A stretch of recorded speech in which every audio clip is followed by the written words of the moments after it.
제가 키가 1m 85cm입니다. 그래서 조금 전에 학장님께서 거구 이러는데 사실 어릴 때부터 거구였습니다.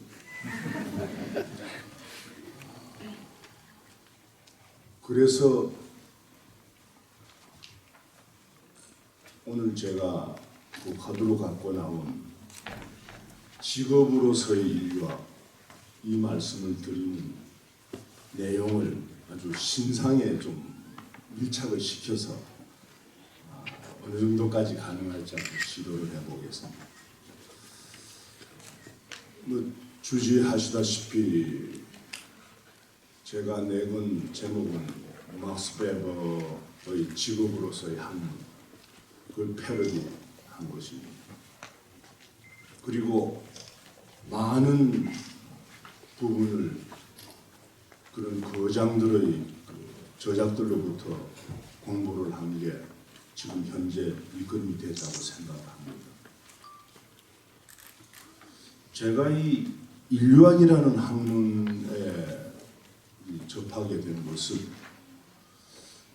원래 고등학교 예전에 저희들이 그 고등학교를 다닐 때는 대학에 가면 무슨 공부를 하는지를 알 수가 없었습니다. 전혀. 어디 가면은 취직이 잘 되는가 뭐 이런 얘기가 주로 되던 그 60년대의 그 중후반이었습니다.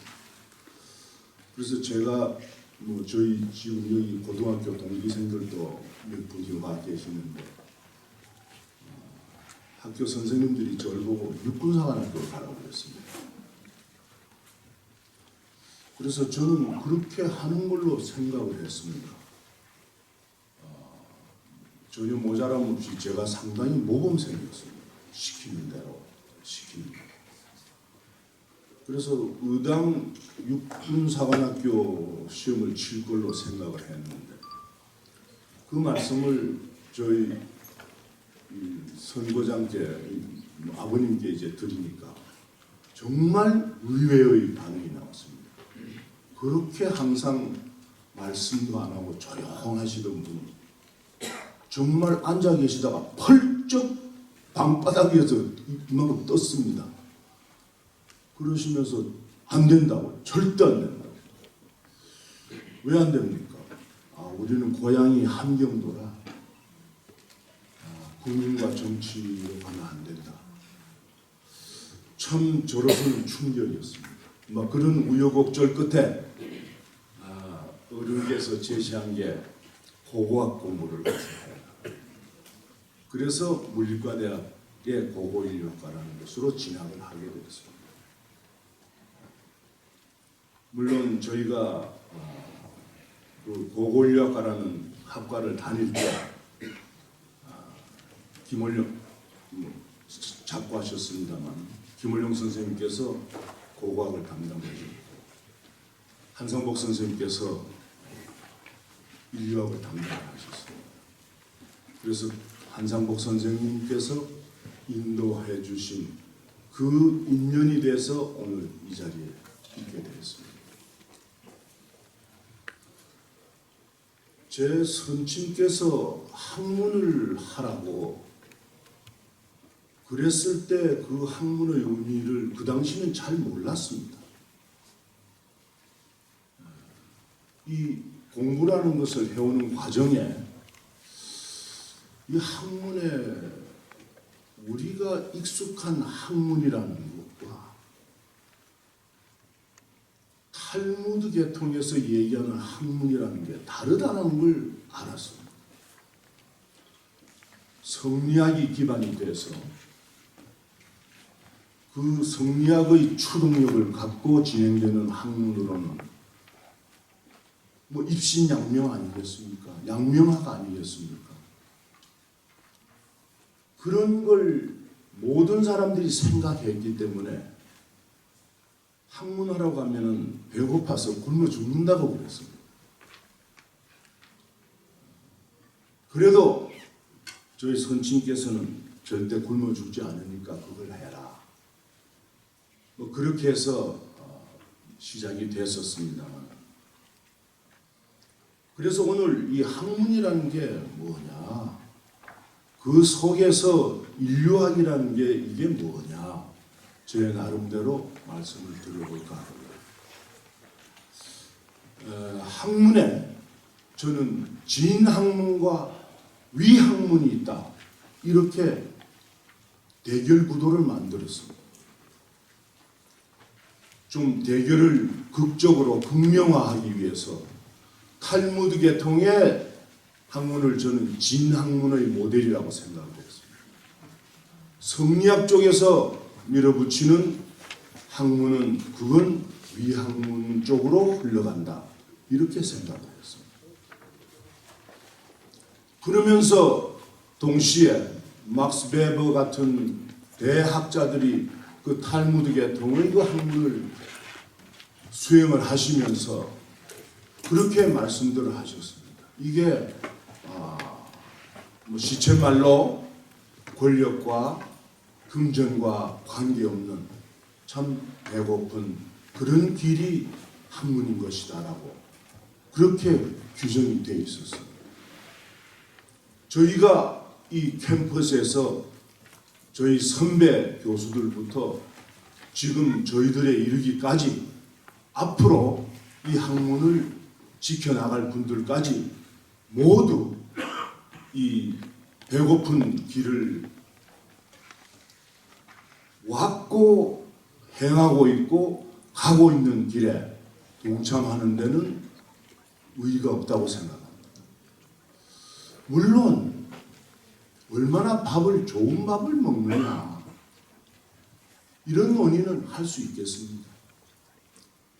그러니까 그런 부분은 좀 옆으로 편협된 얘기라고 생각을 하고, 그래서 다시 베버의 얘기로 돌아가겠습니다. 그분 말씀이 아주 중요하게 지적을 하신 게 선택이, 학문이라는 게 선택이다. 처음에는 이게 선택이라는 게 뭔지 잘 몰랐습니다. 그냥 써져 있으니까 이게 뭘 선택하라는 건가, 이런 생각을 했었습니다. 그런데 이제 제가 인류학 공부를 시작한 지 금년으로 47년이 됐습니다.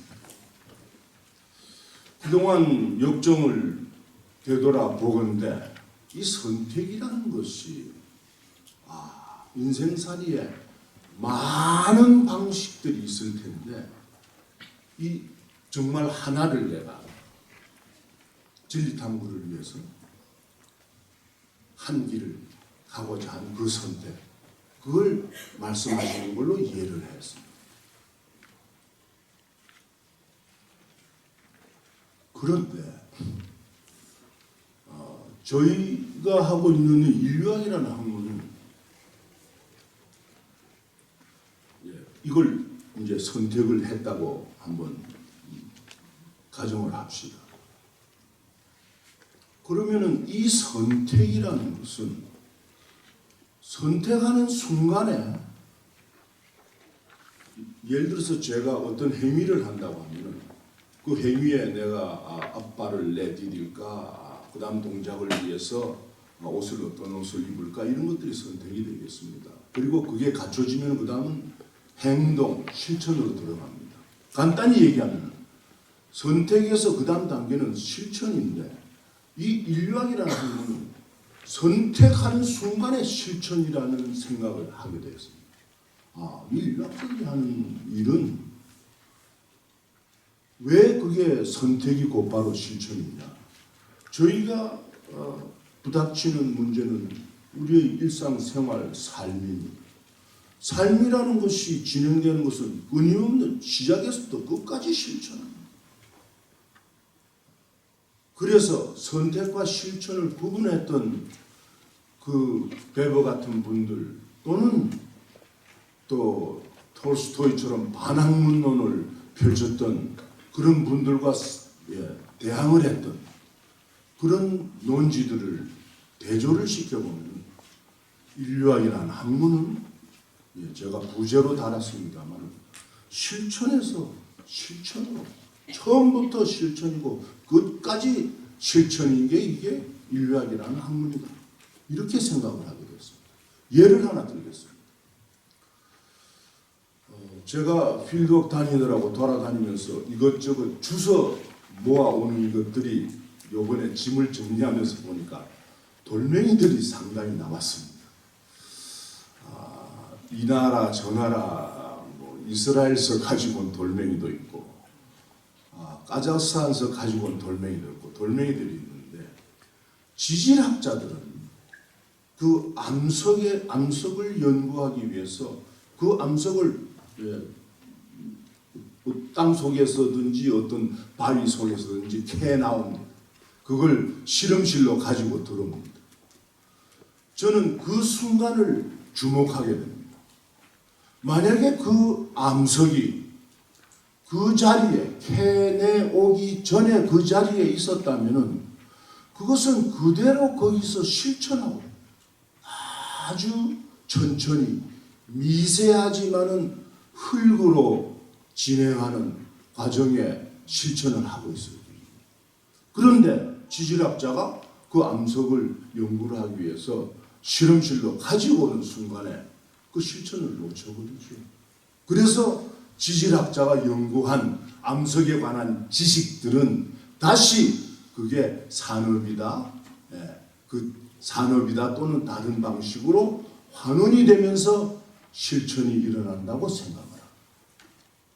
그런데 인류학자는 대상이 여기 계신 진도 분들 또는 아니면 오키나와 분들, 베트남 분들 그 대상 자체가 거기에서 살아가고 있는 분들이라 그 암석과 지질학자의 암석과는 다릅니다.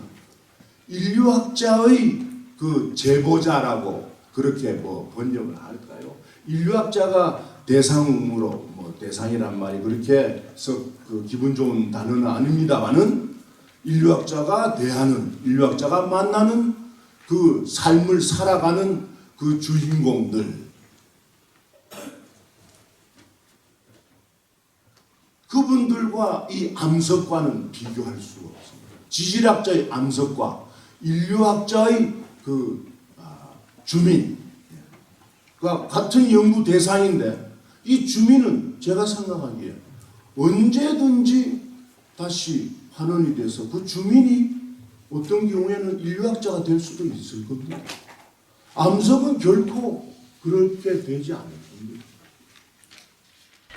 그런 측면에서 제가 실천이라는 얘기를 쓰고 있습니다. 그래서 인류학자들이 자 그러면은 실천이라는 문제에 그렇게 연연해 있으면 인류학자는 어떻게 해야 되느냐?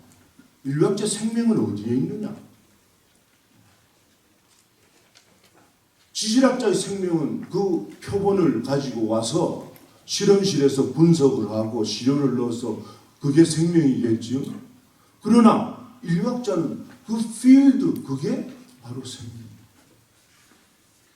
필드가 없는 인류학이라는 것은 생각할 수가 없습니다. 이거는 아마 저만의 얘기는 아닐 거라고 분명히 저도 알면서 제가 경험한 부분, 제가 경험해왔던 부분들에 비추어서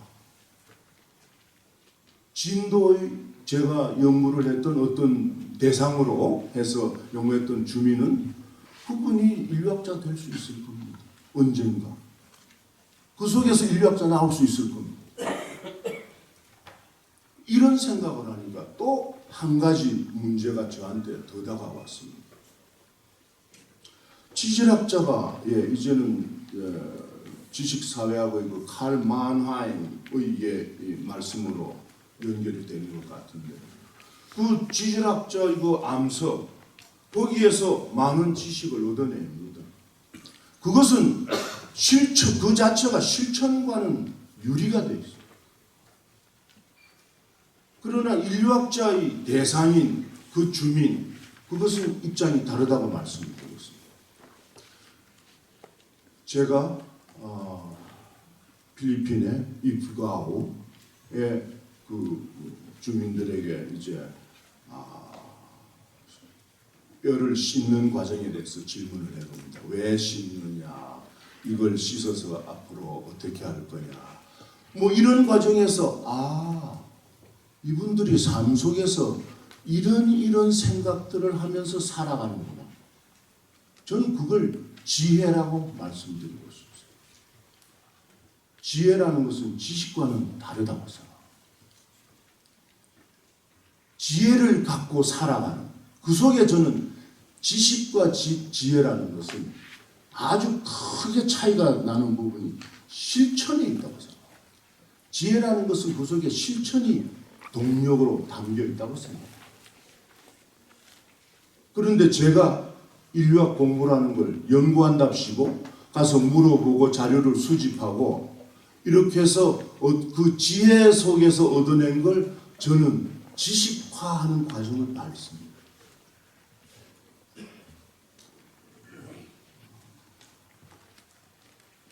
그러면은 그 다음 단계로 이게 다시 환원이 돼서 그 삶 속으로 환원이 되기 위해서는 그 지혜의 차원으로 가야 되는데 그걸 아직 우리들이 못하고 있다고 생각합니다. 우리는 계속 지식에서 지식으로 십자의 입장 그것만을 계속 주장하고 있다고 생각합니다.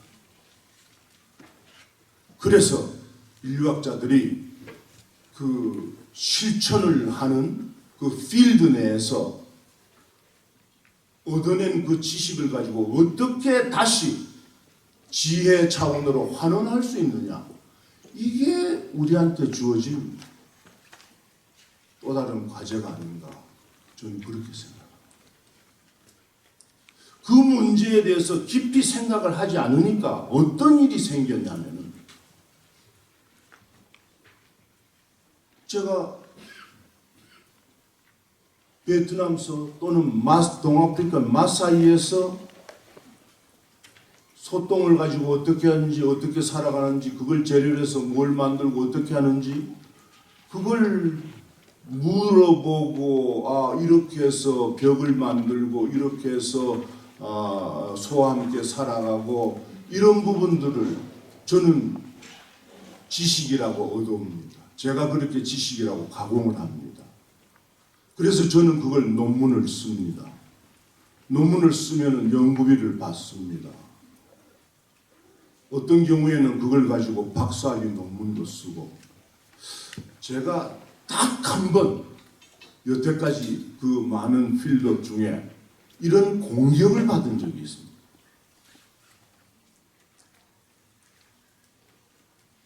제가 뭘 묻습니다. 근데 그분이 왜 물어? 너는 이거 해가지고 논문 쓰고 연구비 받고,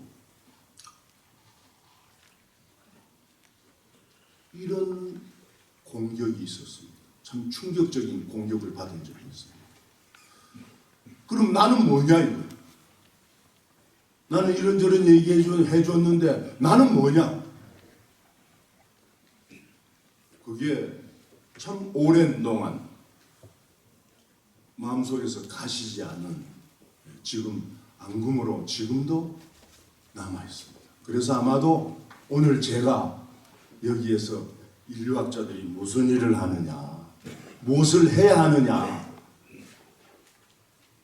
지식이 아니라 지혜라는 걸 얘기하고 실천을 얘기하는 이유가 그런 질문을 받았었기 때문이 아닐까, 이렇게 생각을 합니다.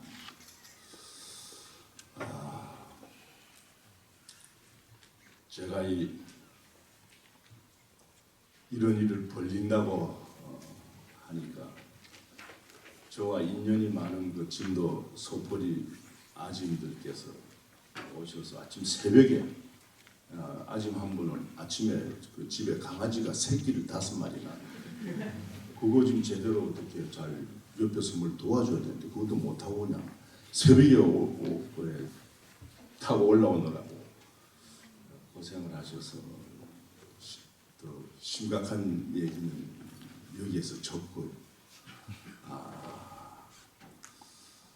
제가 뭐 어설프지만은 제 소견을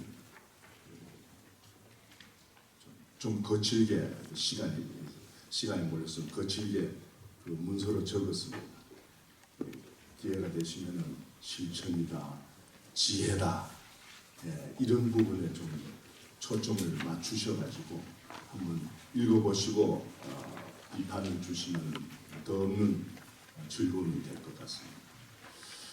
그래서 오늘 이 자리가 이제 이어서 공연이 이어지는데 제가 갑자기 강연하다가 공연으로 그냥 넘어가는데 좀 뭐 이상할 것 같아요. 그리고 또 진도에서 오신 분들께 좀 신뢰가 되지 않을까 이런 생각이 들어서 제가 노래를 하나 하기로 작심을 했어요.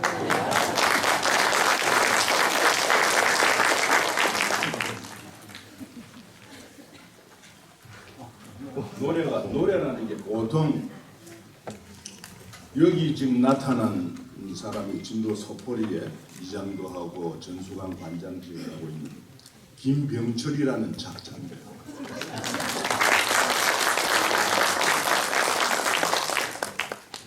뭐 저에게 참 많은 그 제자들이 지나갔고 현재도 계십니다만 이 김병철이라는 작자는 옆치기 제자입니다.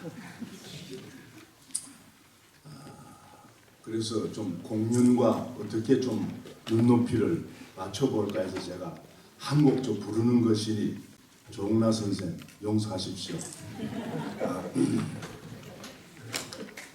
제목은 낙화유. 근데 보통 이게 한 곡자면 3분이면 끝나는데 3절까지 있거든요. 그리고 중간중간에 제가 사설을 좀 넣겠습니다. 그러면은 한 15분 하지 않을까. 이 강산 낙화유수 흐르는 물에 새파란 잔디 얼거 엮은 맹서야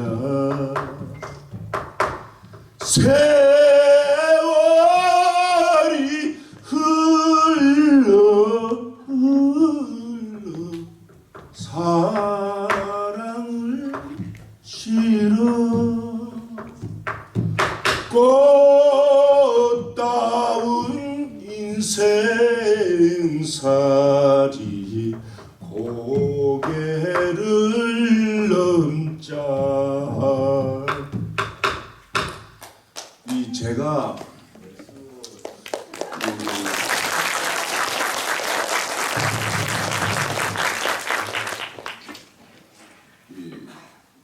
물리대 학생 때 미술대학 여학생을 만났어요.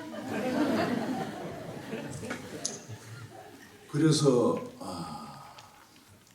화실 하나는 내가 확실히 해줄 수 있다.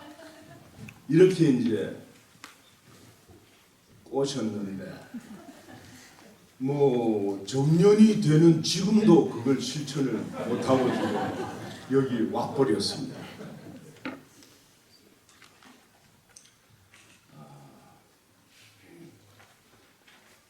이 강산 흘러가는 흰 구름 속에 종달새 울어 준 3월이니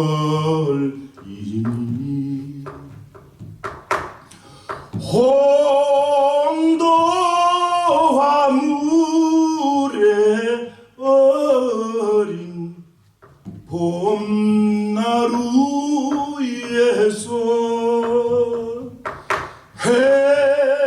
행복의 물새우는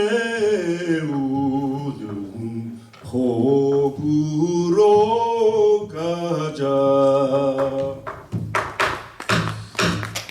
제가 63년 때 결혼을 했습니다.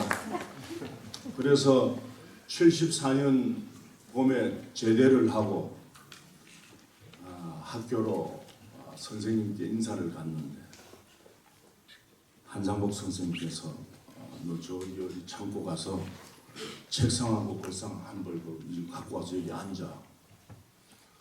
그래 제가 원체 모범생이라 저는 아버지 시킨 대로 선생님 시킨 대로 사실 그렇게 사는 사람이거든요. 그래서 별로 깊은 생각도 않고 그 책상 한 벌을 걷다가 선생님 연구실 한 귀퉁이에 물리대 그 본관 정면에 들어가면 마로니에 심어져 있는 그 본관 거기 선생님 연구실 한 귀퉁이에 책상을 놨습니다. 그리고는 그해 6월에 무급조교 발령을 내주셨습니다.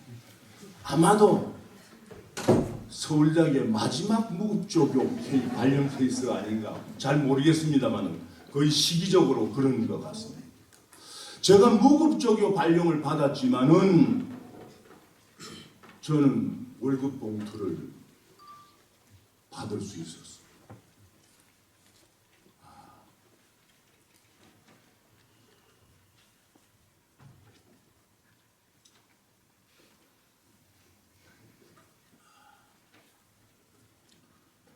그 당시 선생님 아마 월급 봉투, 그 당시는 월급 봉투라는 게 있었습니다. 선생님께서 조교수로 아마 8만 몇천 받으신 것 같아요. 왜 그걸 제가 아느냐면 제가 그 봉투를 소모해 가서 봉투를 받아가지고 선생님 드렸습니다.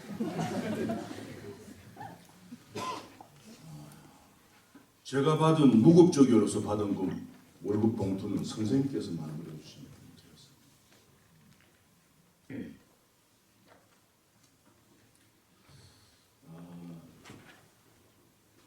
그 봉투는 사모님께서 그 격려와 정성을 담아주는 봉투 아니겠습니까?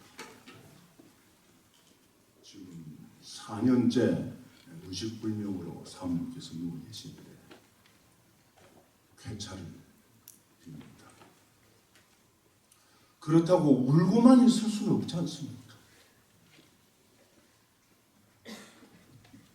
3절로 넘어가겠습니다.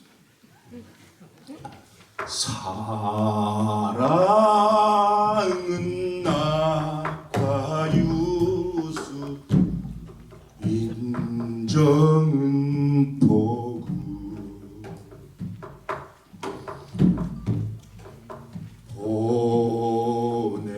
보내고 가는 것이 풍속이러니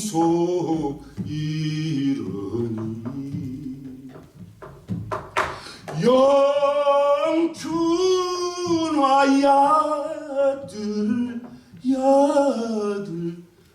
피는 들장에 이 강산 봄 소식을 편지로 쓰자.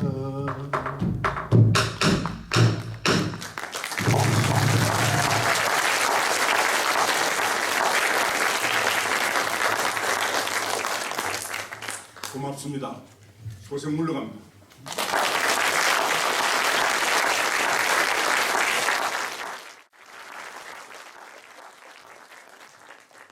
감사합니다.